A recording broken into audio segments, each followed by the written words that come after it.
नमस्कार, मैं प्रियंका डामोर और आप देख रहे हैं रेडियो वेतास एशिया। कलिसाई समाचार में आप सभी का स्वागत है।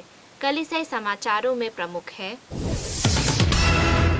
झारखंड में गौ हत्या के मामले में आदिवासी ईसाइयों को पीटा गया तथा जय श्री राम का जाप करने के लिए मजबूर किया गया।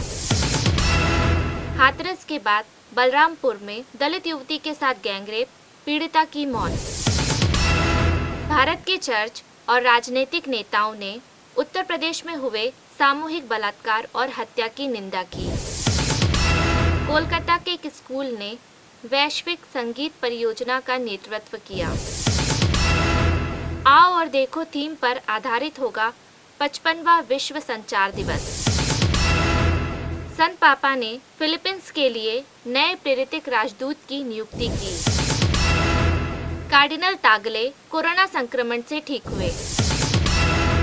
अब जानते हैं समाचार विस्तार से। झारखंड में गौ हत्या के आरोप में आदिवासी ईसाइयों को पीटा गया तथा जय श्री राम का जाप करने को मजबूर किया।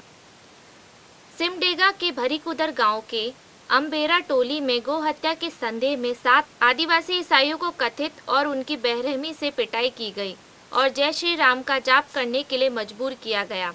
हालांकि यह घटना 16 सितंबर को हुई थी और अगले दिन शिकायत दर्ज की गई थी, लेकिन यह मामला 25 सितंबर को ही सार्वजनिक हो गया जब पूर्व जिला परिषद सदस्य और सामाजिक कार्यकर्ता नील जस्टिन बैक ने एक स्थानीय समाचार पोर्टल को इसके बारे में बताया। पुलिस ने घटना की पुष्टि की। सिमडेगा जिले के पुलिस अधीक्षक शम्स तब्रेज ने कहा कि हमला हुआ था। प्राथमिकी में नामजद 9 आरोपियों में से 4 को गिरफ्तार कर लिया गया है और बाकी को जल्द ही पकड़ लिया जाएगा। एफआईआर में 10 अज्ञात आरोपियों का भी जिक्र है। हाथरस के बाद बलरामपुर में दलित युवती के साथ गैंगरेप, पीड़िता की मौत। उत्तर प्रदेश के हाथरस में दलित युवती के साथ गैंगरेप के सदमे से लोग उभरे भी नहीं थे कि अब यूपी बलरामपुर में एक दलित युवती के साथ गैंगरेप और हत्या की सनसनीखेज खबर सामने आई है। पोस्टमार्टम के बाद देर रात को ही पीड़िता का दाह संस्कार कर दिया गया। बहरहाल यहाँ पर 2 लड़कों ने दोस्ती के बहाने एक दलित युवती को बुलाया और उसके साथ गैंगरेप की घटना को अंजाम दिया। इस जघन्य हरकत को अंजाम देने के बाद दोनों आरोपियों ने लड़की को गंभीर हालत में एक रिक्शे पर बैठाकर घर भेज दिया, जहां उसकी मृत्यु हो गई।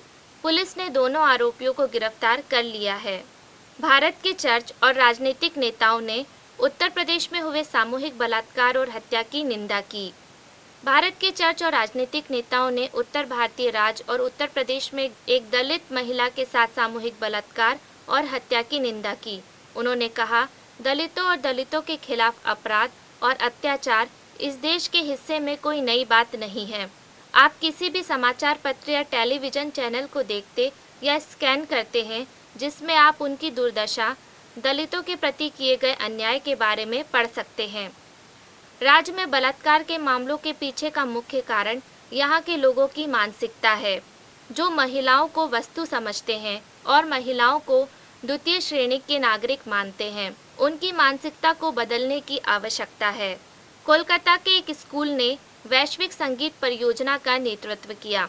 कोलकाता के एक स्कूल के संगीत विभाग ने एक ऐसी परियोजना की शुरुआत की है जिसमें दुनिया भर के कलाकार एक साथ मिलकर प्रेम, आशा और एकता का संदेश दे सके। डॉन बॉस्को स्कूल के संगीत विभाग के प्रमुख पीटर गोम्स ने 32 देशों के 80 कलाकार को समन्वित किया। गोम्स और उनकी टीम ने मई में इस परियोजना पर काम करना शुरू किया, जब भारत में कोरोना वायरस महामारी के लिए देशव्यापी तालाबंदी अपने चरम पर थी।